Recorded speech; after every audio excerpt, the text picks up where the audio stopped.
Okay, ကျွန်တော်ကဘာကြီးရုတ်တရက်9စက္ကန့်ပဲရက်သွားမယ်ဆိုရင်ဘာဖြစ်မယ်လဲလို့တင်ပါလေလူသားတွေအားလုံးအေးစစ်စစ်ရက်နေကြမလားဒါမှမဟုတ်စက္ကန့်အနေငယ်တွေမှာကဘာကြီးတစ်ခုလုံးအကြီးကျယ်ပြောင်းလဲတော့မှာဆိုတော့ကျွန်တော်ဒီနေ့မှာတော့ပြပြသွားမှာဖြစ်ပါတယ်ကျွန်တော်ကဘာကြီးပြန်မြတပတ်လေလို့ဆိုရင်24နာရီလိုအပ်ပါတယ်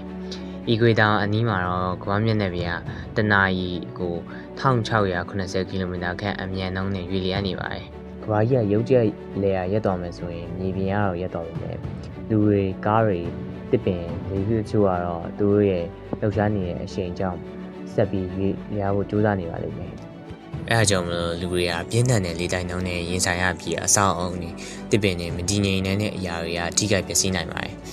သမုဒ္ဒရာတွေလည်းအရှိန်ကြောင့်ရေလျားပြီးကမ်းရိုးတန်းဒေသတချို့မှာကြီးမားတဲ့လိုင်းလုံးတွေဖြစ်ပေါ်လာနေပါတယ်ဒါပေမဲ့ဒီຢာကဘာကြီးရုတ်တရက်ချက်ချင်းရက်သွားတဲ့စိတ်ကူးရင်အခြေအနေကိုအခြေခံထားပြီးပြောတာပါ